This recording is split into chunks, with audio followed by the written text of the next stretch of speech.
Hello again, pastors.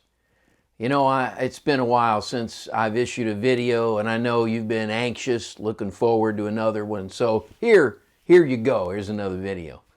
First, a couple of church planter reports. Just a few months ago, Pastor Ed Robinson began hosting bi-weekly services in East Sound on Orcas Island. And already they've seen 16 guests in those services. Pastor James Villalone in the church in Burlington saw 2 filled with the Holy Spirit on Easter Sunday, and they have another 8 who are already baptized and seeking the Spirit. The Eastgate Pentecostals and Pastor Steve Torres, they're reaching beyond Washougal and starting Bible studies in Stevenson, an unchurched city. Thank the Lord for our Washington church planters. And of course, we need more families like these. Did you know that of Washington's 39 counties, all but 2 have at least one cannabis retailer? State-sanctioned marijuana retailers are in 37 Washington counties. Our United Pentecostal Church is in 24 counties. 15 Washington counties with no UPCI congregation. Many of our counties are also under-churched. Now, as you're well aware, new churches require leaders.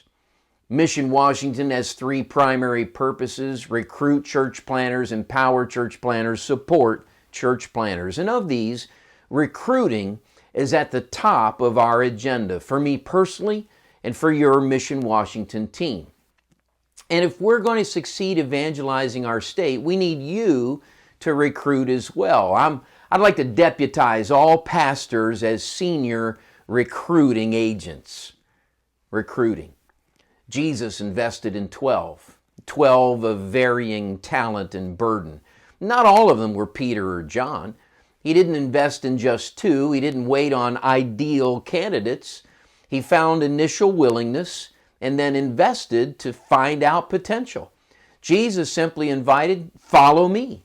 And then he devoted himself to those who did. He trained and then allowed their decisions and their discipline to determine their level of involvement. Now, that seems like a worthy example for us to follow as well. We, all of us, must recruit. No one person, no handful of people can sufficiently recruit for our entire state. We really need a team effort, each of us conscious of discovering, enlisting, and releasing leaders. And we need to do so from within our district and even without. Raise them up from here and then bring them in from out there, if you will. Now, you might be thinking, how can I help? Well, first, remain aware of our need. Pray for more leaders and then look for possible candidates.